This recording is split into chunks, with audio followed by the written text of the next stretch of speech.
There are 12,433 universal primary education and 1,367 universal secondary schools. The government supports these schools by paying the teachers, catering for learning materials, and other things except food. According to the Ministry of Education, government has banned the payment of school fees in the state-owned or aided schools. No person or agency shall levy or order any other person to levy any charge for purposes of education. The UPE was introduced in Uganda in 1997 with the aim of increasing levels of literacy by reducing school dropouts due to lack of school fees. Government has been spending 50,570 shillings per UPE pupil and 90,000 shillings on each secondary student per year.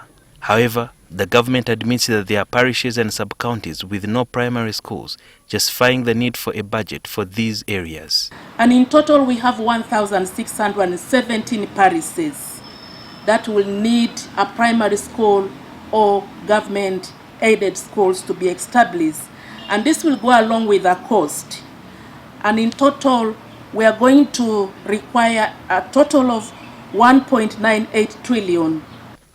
Also, the government plans more seed secondary schools to be built in the period of 5 years. We are going to need funds to construct secondary schools in the 350 sub-counties without secondary schools. There has been a problem of a high ratio of a child to teacher, with government aiming at attaining a 1:40 ratio. We still have a gap of 78,888 to make the ratio as of 1:40. There is a saying that the hunger question in the world is becoming more ridiculous because there is more fruit in the rich man's shampoo than is on a poor man's plate.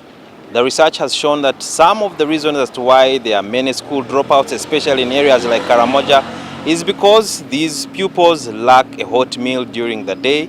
So from primary 3 to P7, I was carrying food from home, and at lunchtime we would eat in groups. We had groups, eating groups. We would sit, open our food.